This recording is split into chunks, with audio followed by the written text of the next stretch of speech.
It's time to cook with Susan Beck. Today I'm going to make for you pecan pie. I mentioned a couple weeks ago that I was going to do a series on pies, and so far I have posted how to make a graham cracker crust and how to make a peanut butter chocolate chip pie that goes on a graham cracker crust.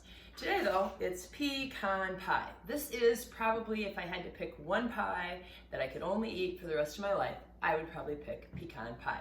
It's a very traditional recipe. The only thing I'm going to change from it, based on the Betty Crocker cookbook, is to use 1.5 cups of pecans instead of just 1 cup. Otherwise, all my other ingredients are going to stay the same.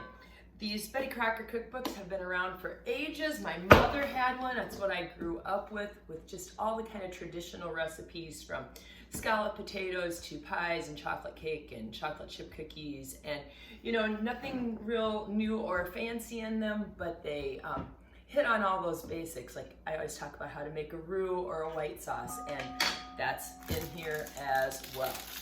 Well, today I'm going to make this in a simple way because I am going to use one of these rolled pie crusts.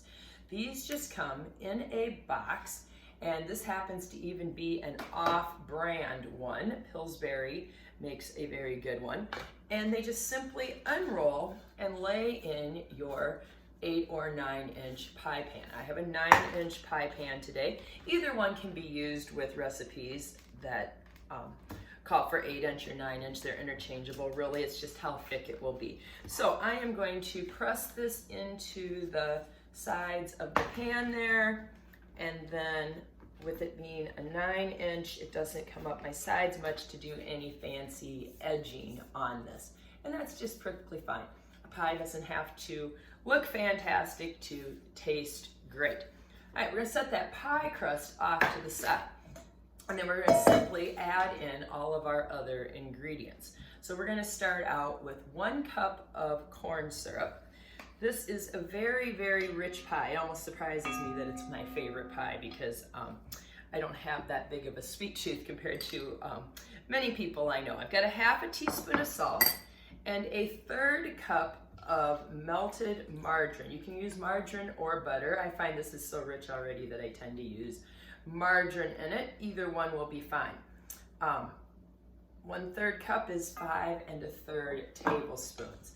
I'm also going to put in there 2/3 cup white sugar and 3 eggs. I'm going to crack those into a separate bowl just so I can make sure that there aren't any shells in there as I prepare this pecan pie.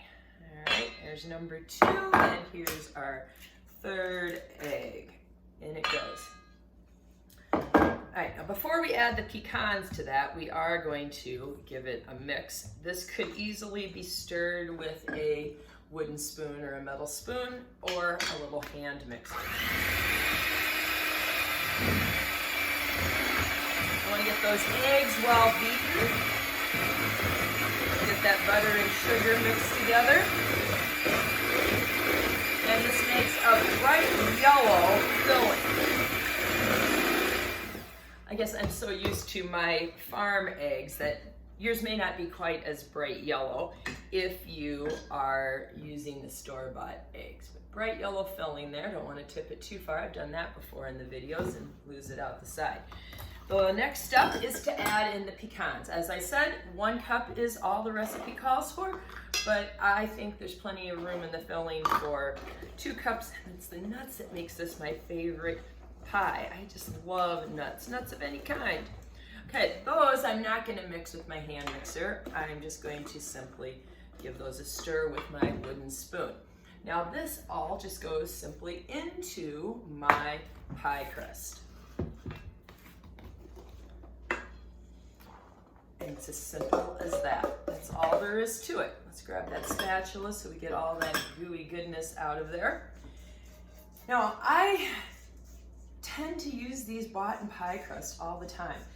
Many years ago, back when I first got married, a lady in town who is known for her excellent cinnamon rolls and her excellent pies once had a piece of pie at my house. And I was a little worried when she was going to eat pie at my house, and she has this great reputation. And she sat down to eat pie at my house and said, "Oh my, what a flaky pie crust you have made." And I had to chuckle because I hadn't made it. I will bake this for 40 to 50 minutes at 375 degrees. Notice I did set it on a pizza pan.